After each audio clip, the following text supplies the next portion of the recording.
대부분 다 영구장애인이기 때문에 장애율이 상당히 높거든요. 청력장애는. 그래서 굉장히 중요한데도 불구하고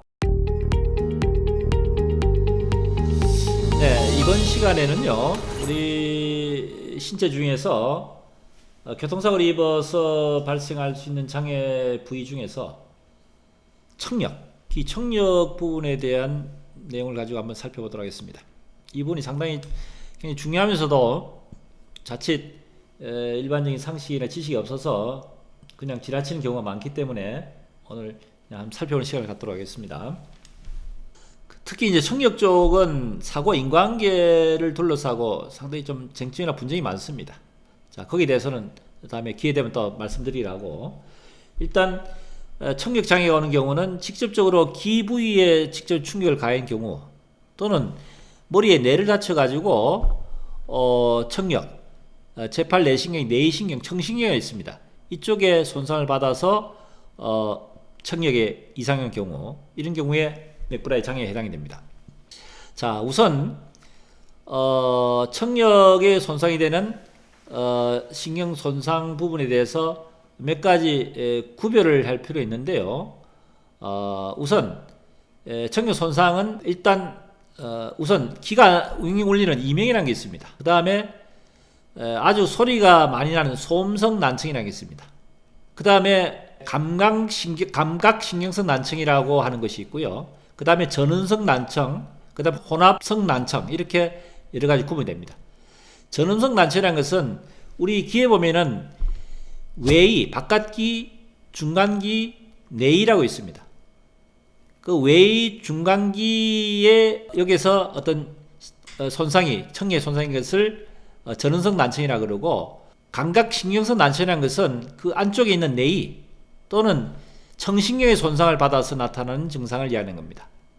그 다음에 혼합성 신경 손상이라는 것은, 혼합성 난청이라는 것은 전운성과 감각신경성 난청을 복합해서 복합적으로 나타나는 증상을 나타내는 거고, 소음성 난청은 그냥 그 시끄러운 어떤 작업을 하는 철공소라든지 이런 데서 작업을 오래 했던 분들인 경우에 있어서는 이 귀의 난청이 소음성 난청으로 해서 기존의 질병을 많이 갖고 있는 상태에서 오기 때문에, 교통사고로 해서 소리가 많이 난다고 하는 것은 대부분 경우에 보면은 기존의 지병을 갖고 있는 분들이 많습니다. 그 다음에 귀가 윙윙 울리는 이명. 자, 이렇게 이제 구분이 됩니다. 자, 그런데 맥브라이드에 보면은 기도골도라고 하는 것입니다. 기도란 것은 우리가 청력이 귀에 들리는 것이 이제 공기에 의해서, 공기에 의해는 전파해서 이제 귀에 들리는 정도를 판단하는 것이 기도고요. 기도는 외이, 중이, 내이의 공기의 파동을 통해서 이제 귀에 들리는 것을 측정하는 평가 방법입니다. 골도란 것은 두개골의 울림, 파장을 통해서 이제 골에 전달하는 그 파장의 정도를 가지고 판단하는데, 맥브라이드 장애는 골도에 의한 평가를 가지고 가는 것이 기도에 의한 평가 측정을 가지고 평가를 하다는 것입니다. 참고로 하시면 될 것 같고, 그 다음에 이 청력을 검사하는 방법에는 수동검사 있고 자동검사라는 것이 크게 있습니다. 수동검사라는 것은 보통 이제 청력검사 하다 보면은 들리면은 손을 들라, 뭐 표시해 이렇게 하죠. 뭐 누르라고. 바로 그겁니다. 이거는 자칫 그 평가를 하는 대상에 따라서 잠깐 수치를 평가하는 것에 조금 문제가 있을 수 있습니다. 그냥 의도적으로 뭐 잘 들린다 불구하고 안 들린다고 누를 수 있지 않습니까? 그에 반해서 베라 검사로 합니다. 이것은 기계에서 자동으로 해서 귀의 청력이 들리나 안 들리나 평가하는 검사입니다. 근데 보통 이 검사도 한 번에 해서 평가하는 것이 아니고 평균적으로 한 3회 정도의 주기적으로 평가를 해서 평균 수치를 가지고, 수치에 기복이 있는지 여부를 가지고 판단해서 장애 평가하는 것이 일반적이라는 것을 말씀드립니다.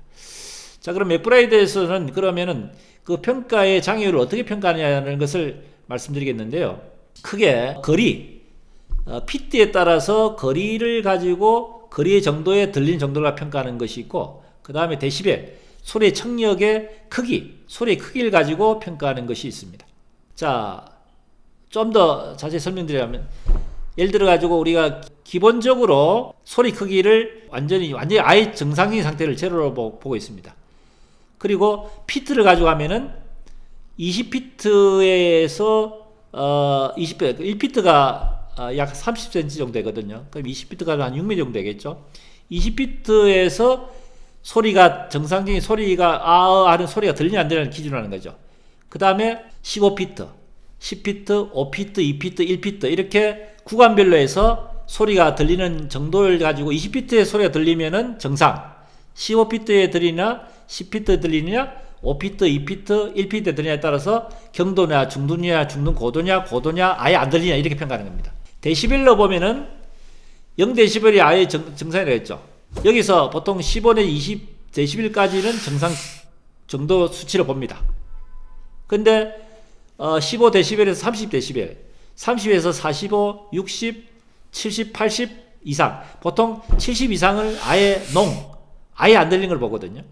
그래서 데시벨로 평가할 수도 있고 피트로 평가할 수도 있는데 그 크기를 말씀드렸다시피 공기의 흐름을 가지고 평가하는 기도, 외의 중이 내에 있는 기도를 공기의 파장을 가지고 평가를 해서 그 평가가 피트로 해서 어느 정도 거리에서 들리느냐 또는 데시벨로 크기를 소리 크기로 해서 들리냐에 따라서 그 정도에 따라서 장애 평가를 한쪽 귀, 양쪽 귀, 한쪽 귀가 들리는 경우 한쪽 귀가 정상인데 다른 쪽 귀가 안 들린다 또는 한쪽 귀도 안 들리는데 다른 귀도 더 안 들린다 이렇게 평가에 따라서 한쪽 귀 다른 쪽 귀를 중복해서 평가를 하고 한쪽 귀가 안 들리면 한쪽 귀에 대한 평가를 하는 기준에서 맥브라이에 대해서는 청리에 대한 기준표를 정하고 있습니다. 자, 아까 수치를 평가에 있어서는 물론 검사가 우선 선행돼야 되겠죠. 그것도 한 번에 여러 번에 걸쳐서 수치를 평균치 해가지고 그것을 영구적으로 장애를 인정한다면은 그 거리에 따라 장애를 평가해서 하는데 이것이 교통사고에 있어서는 장애를 인정해서 대부분 다 영구장애 인정하기 때문에 장애율이 상당히 높거든요. 청력장애는.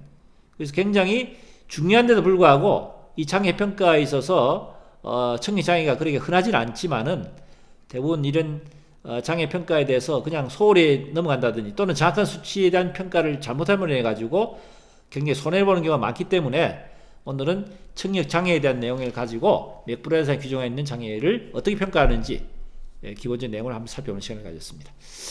자, 도움이 되셨으면 역시 구독, 좋아요 부탁드리겠습니다.